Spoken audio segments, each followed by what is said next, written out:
सोचिए, एक आम इंसान जिसके पास फाइनेंस की कोई बड़ी डिग्री नहीं है, वो स्टॉक मार्केट से 33,000% का रिटर्न निकाल लेता है। सुनने में ही कितना अजीब लगता है ना। बिल्कुल। और वहीं दूसरी तरफ मार्केट में उतरने वाले 90% पढ़े लिखे ट्रेडर्स अपना सारा पैसा गंवा देते हैं। हाँ, ये तो मार्केट का सबसे कड़वा सच है। तो ऐसा क्यों है? मतलब चलिए इसको एक उदाहरण से समझते हैं। जब हम किसी मेडिकल टेस्ट की रिपोर्ट देखते हैं या एक्सरे देखते हैं, तो वहाँ एक बहुत ही स्पष्ट सटीकता होती है। सही बात है, एक्सरे में तो सब साफ दिखता है। हाँ, अगर हड्डी टूट गई हो तो वो सफेद टूटी हुई लाइन साफ दिखती है। डॉक्टर बस इशारा करके बता देता है कि समस्या यहाँ है। बिल्कुल, मेडिकल रिपोर्ट एक बाइनरी चीज है, या तो बीमारी है या नहीं है। लेकिन जब कोई स्टॉक मार्केट और ट्रेडिंग के चार्ट्स की दुनिया में कदम रखता है, तो अचानक से वो एक्सरे मशीन जैसे खराब हो जाती है। एकदम सही कहा आपने, क्योंकि वहां जो दिखता है वो बिल्कुल साफ नहीं होता। बाजार लगातार बदलता रहता है। हाँ, एक ही चार्ट अलग-अलग लोगों को अलग-अलग कहानियां सुना रहा होता है। और यही वो अनिश्चितता है जहां एक आम दिमाग उलझ कर रह जाता है। और इसीलिए आज हम इस डीप डाइव में एक ऐसे खजाने पर चर्चा करने वाले हैं जो इस उलझन को पूरी तरह से सुलझाता है। तो आज हम किस स्रोत पर बात कर रहे हैं? हमारे सामने आज मार्क मिनर्विनी की बहुत ही मशहूर किताब के कुछ अंश हैं, द अनस्टॉपेबल ट्रेडर। अरे वाह, ये तो बहुत ही बेहतरीन किताब है ना? और हमारे आज की इस डीप डाइव का मिशन ही यही है कि हम उस 33,000% वाले रिटर्न के पीछे का असली रहस्य समझें। बिल्कुल। मैं शुरू में ही बता दूं, ये सिर्फ शेयर बाजार के उबाऊ चार्ट्स और नंबर्स के बारे में नहीं है, बल्कि ये ह्यूमन साइकोलॉजी और अनुशासन की एक मास्टर क्लास है। यहाँ सबसे बड़ी गलतफहमी यही होती है कि लोगों को लगता है ट्रेडिंग में सफलता का रहस्य स्क्रीन पर झिलमिलाते हुए नंबर्स में छिपा है। हाँ, या किसी महंगे सॉफ्टवेयर में। बिल्कुल, जबकि असली रहस्य उस कुर्सी पर बैठे ट्रेडर के दिमाग, उसके माइंडसेट और खुद पर नियंत्रण में होता है। तो इस किताब की गहराइयों में उतरने से पहले मतलब उस शख्स के बारे में जानना बहुत जरूरी है जिसने ये रणनीति बनाई। हाँ। Mark Minervini. हाँ, बैक स्टोरी हमेशा जरूरी होती है। तो इनके पास ना तो किसी बड़ी यूनिवर्सिटी से फाइनेंस की डिग्री थी और ना ही इन्होंने वॉल स्ट्रीट के किसी बड़े बैंक में काम किया था। एक बहुत ही साधारण शुरुआत थी उनकी। हाँ, पर स्टॉक मार्केट को लेकर एक अजीब सा जुनून था। और वो जुनून सिर्फ पैसे कमाने का नहीं था, बाजार कैसे काम करता है इसके पैटर्न को समझने का था।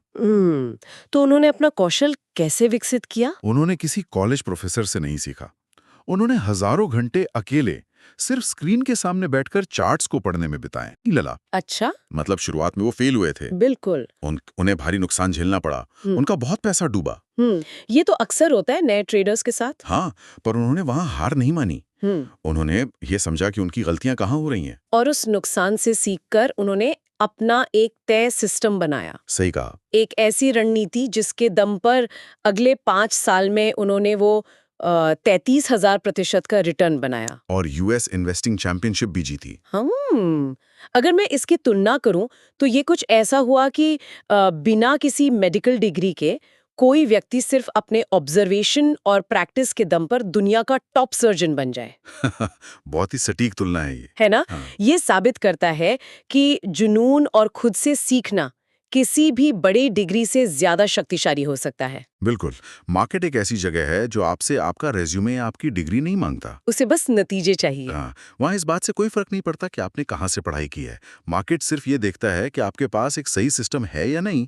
ये एक प्योर मेरिटोक्रेसी है। तो अब जब हम जानते हैं कि बैकग्राउंड का कोई लेना देना नहीं है, तो स्वाभाविक रूप से ये सवाल उठता है कि एक आम ट्रेडर और एक चैंपियन ट्रेडर के बीच का असली फर्क कहाँ आता है। यहीं से हम चार्ट से हटकर माइंडसेट की ओर बढ़ते हैं। हाँ, क्योंकि सोर्स मटेरियल हमें सफल ट्रेडिंग के लिए 5 मुख्य गुण बताता है, जिसमें सबसे पहला और सबसे बड़ा शब्द है अनुशासन। और ट्रेडिंग में अनुशासन का एक बहुत ही सख्त, लगभग निर्दयी मतलब होता है। निर्दयी? वो कैसे? मतलब अपनी हर तरह की भावनाओं को पूरी तरह से किनारे रख देना। अगर आपका सिस्टम कहता है कि अब स्टॉक को बाय करना है, तो आपको बिना किसी डर के खरीदना है।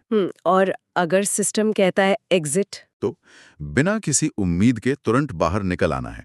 वहां दिमाग में कोई अगर मगर नहीं चल सकता। यानी एक रोबोट की तरह काम करना। बिल्कुल। और दूसरा गुण है धैर्य। धैर्य। ये थोड़ा दिलचस्प है, क्योंकि आमतौर पर जब लोग ट्रेडिंग के बारे में सोचते हैं तो दिमाग में 4 स्क्रीन्स और बहुत सारे एक्शन की तस्वीर आती है। हाँ, एक हाई एड्रेनलिन माहौल।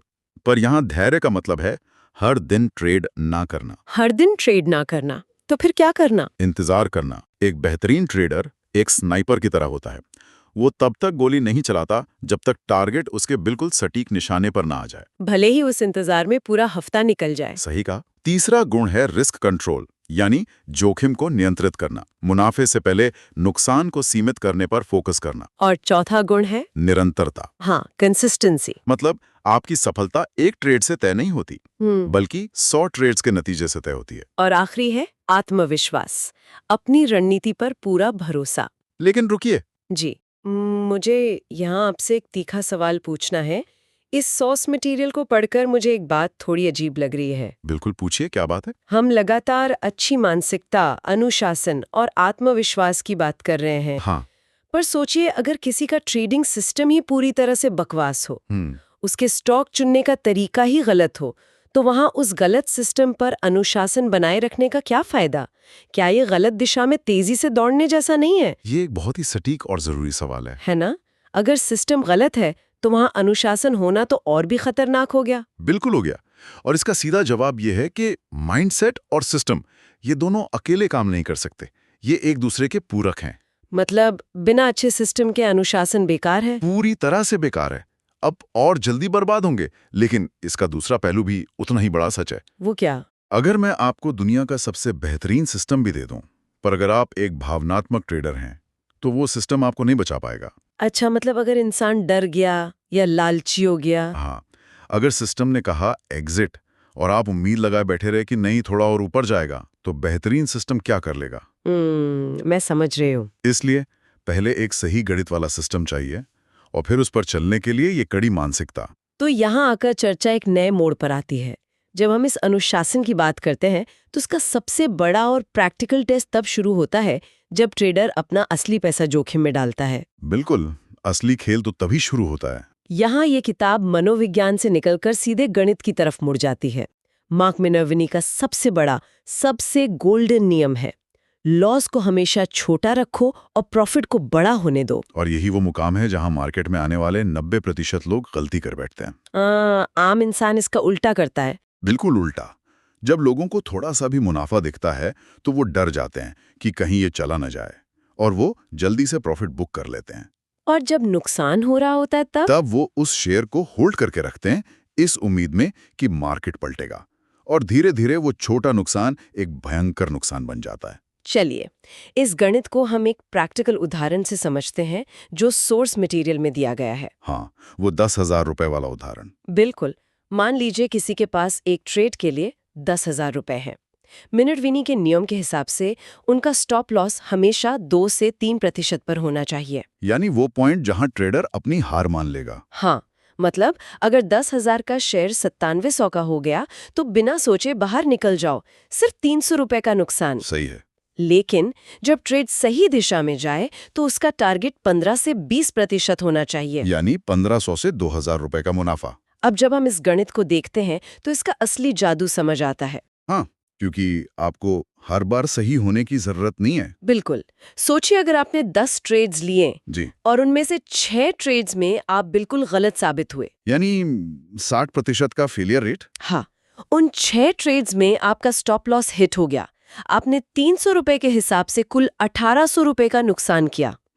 लेकिन बचे हुए जो 4 ट्रेड्स थे, वहां आपकी रणनीति सही निकली और आपने हर ट्रेड में 1500 रुपए कमाए। तो आपका टोटल मुनाफा हुआ 6,000 रुपए। ये गणित बहुत ही चौंकाने वाला है। 1800 का नुकसान और 6,000 का मुनाफा। बिल्कुल। आप 10 में से 6 बार गलत थे, फिर भी आखिर में आपका पूरा पोर्टफोलियो 4200 रुपए के शुद्ध मुनाफे में है। यही रिस्क रिवॉर्ड का असली खेल है। इसे देखकर मुझे एक आम बिजनेस का ध्यान आता है। ये बिल्कुल किसी रिटेल कपड़े की दुकान की तरह है। वो कैसे? थोड़ा समझाइए। सोचिए, एक दुकान में 10 नए डिजाइन के कपड़े आए, उनमें से 6 डिजाइन लोगों को पसंद नहीं आए, वो बिक नहीं रहे, फ्लॉप हो गए। हाँ, अब एक समझदार दुकानदार उन्हें गोदाम में सड़ने नहीं देगा। वो उन्हें तुरंत एक छोटे से घाटे में, यानी क्लियरेंस सेल में 50% ऑफ पर निकाल देगा। यानी उसने अपना स्टॉप लॉस बुक कर लिया, अपनी पूंजी फंसाकर नहीं रखी। एकदम सही।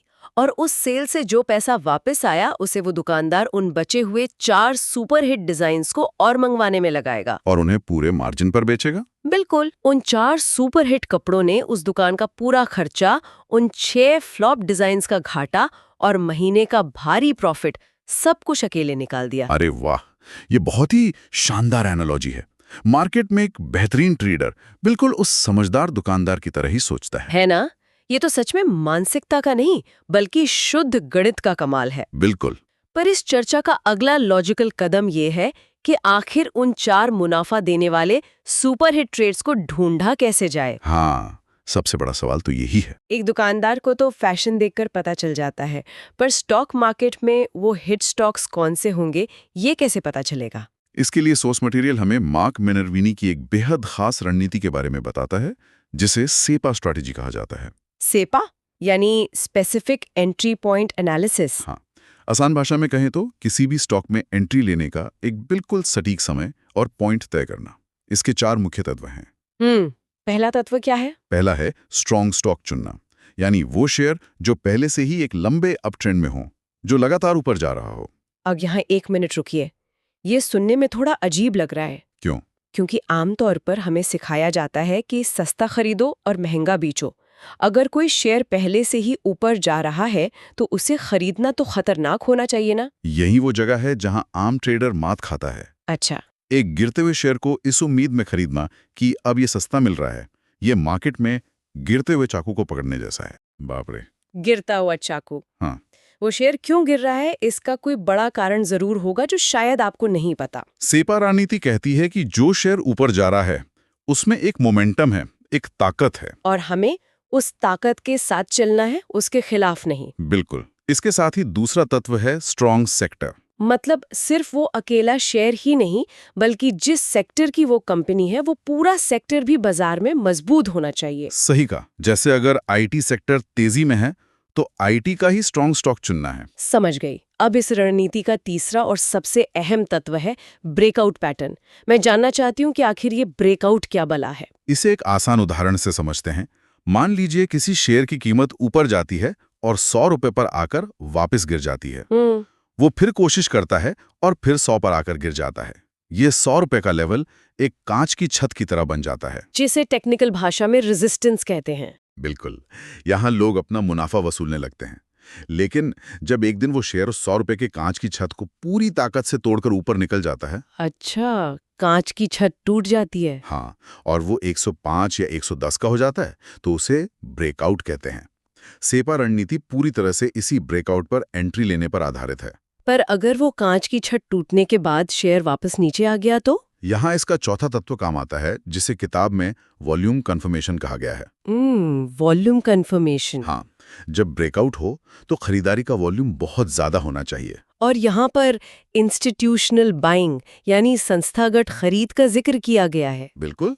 तो क्या ये मूल रूप से समुद्र की बड़ी मछलियों या वेल्स के पीछे पीछे तैरने जैसा है? एकदम वैसा ही है। देखिए, आपके और मेरे जैसे रिटेल ट्रेडर्स के पास इतना पैसा नहीं होता कि हम किसी स्टॉक की कीमत को कांच की छत तोड़ने तक ऊपर धकेल सकें। हाँ, हमारे पास तो करोड़ों रुपए नहीं है। ये ताकत सिर्फ बड़े म्यूचुअल फंड्स या पेंशन फंड्स के पास होती है। जब ये वेल्स किसी स्टॉक में अपना भारी पैसा डालती हैं, तो वो वॉल्यूम के रूप में चार्ट पर दिख जाता है। मतलब एक दिन में लाखों करोड़ों शेयर्स की खरीदारी। हाँ, जब एक ब्रेकआउट भारी वॉल्यूम के साथ होता है तो इसका मतलब है कि स्मार्ट मनी ने वहां पैसा लगाया है। मिनर्विनी का सिस्टम बस उन वेल्स की लहर को पहचानकर उस पर सर्फ करने का सिस्टम है। और इसके विपरीत हमें वीक डाउन ट्रेंड और लो वॉल्यूम वाले स्टॉक्स को कभी हाथ नहीं लगाना है। कभी नहीं, उनसे हमेशा दूर रहना है। तो इसका मतलब सब कुछ हमारे सामने बिल्कुल साफ है। हाँ, सेपा जैसी सटीक रणनीति मौजूद है, रिस्क मैनेजमेंट का गणित भी कितना सीधा और आसान है, वेल्स को कैसे ट्रैक करना है ये भी पता चल गया। बिल्कुल। तो फिर आखिर ऐसा क्यों है कि बाजार में उतरने वाले 90% लोग फेल हो जाते हैं, अपना पैसा गंवा बैठते हैं? ये सवाल हमें वापस ले जाता है उस इंसानी दिमाग, उसकी कमजोरियों और उन भयंकर गलतियों की तरफ जिनका जिक्र इस किताब में है। हाँ, असफल होने के 5 मुख्य कारण बताए गए हैं। सबसे पहला है ओवर ट्रेडिंग। ओवर ट्रेडिंग का मतलब है हर रोज हर घंटे ट्रेड करने की ललक। आम जिंदगी में हमें सिखाया जाता है कि आप जितना ज्यादा काम करेंगे उतना ज्यादा कमाएंगे। पर ट्रेडिंग में ये नियम उल्टा पड़ जाता है। बिल्कुल।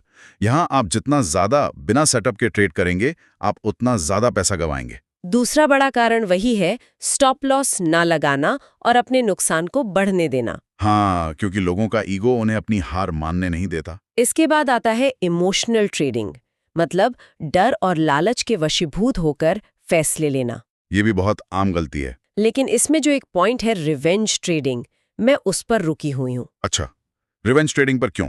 किताब कहती है कि नुकसान होने पर मार्केट से बदला लेने की कोशिश मत करो। पर रुकिए, ये तो इंसानी फितरत है, ह्यूमन नेचर है। हाँ, बिल्कुल है। जब किसी को चोट लगती है या जब किसी का मेहनत का पैसा डूबता है, तो दिमाग का पहला और स्वाभाविक रिएक्शन यही होता है कि वो तुरंत पलटवार करे। तो क्या मार्क मिनोविनी असल में लोगों से उनके इंसान होने के स्वभाव को ही खत्म करने के लिए कह रहे हैं? अगर आप ध्यान से देखें तो हाँ, मार्केट आपसे ठीक यही मांगता है। सच में इंसानियत खत्म करनी पड़ेगी? मैं आपको एक रियल वर्ल्ड सिनेरियो बताता हूँ। मान लीजिए सुबह सुबह किसी ट्रेडर ने 5,000 रुपए का नुकसान कर दिया। अब उसका दिमाग उस नुकसान को स्वीकार नहीं कर पाता।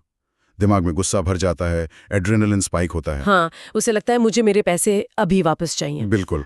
और इस गुस्से में वो अपना सिस्टम, सैपा, वॉल्यूम, ब्रेकआउट सब भूल जाता है। वो अपनी पूरी पूंजी मार्जिन पर लगाकर एक बड़ा और गलत ट्रेड ले लेता है। बाप रे। और अगले ही पल वो 5,000 का नुकसान 50,000 के नुकसान में बदल जाता है और उसका पूरा अकाउंट साफ हो जाता है। ये तो बहुत ही डरावना है। इसीलिए एक बेहतरीन ट्रेडर वही है जो इस स्वाभाविक इंसानी गुस्से को अपने सिस्टम के अधीन कर देता है। आप मार्केट से लड़कर कभी नहीं जीत सकते। मार्केट आपसे हजारों गुना बड़ा है। और इसीलिए किताब के आखिर में अनस्टॉपेबल ट्रेडर बनने के लिए कुछ अटूट नियम बताए गए हैं, जो इस पूरी चर्चा का सार है। हाँ, पहला, हमेशा अपना कैपिटल बचाओ, क्योंकि अगर दुकान चलाने के लिए दुकानदार के पास पैसे ही नहीं बचे तो वो अगले दिन शटर कैसे उठाएगा? बिल्कुल सही बात है। दूसरा, हर ट्रेड में रिस्क की एक सख्त लिमिट तय रखो। तीसरा, केवल हाई प्रोबेबिलिटी वाले सेटअप पर ट्रेड करो। मतलब जब तक ट्रेंड, वॉल्यूम और ब्रेकआउट एक साथ ना मिले तब तक ट्रेड मत लो। एकदम सही।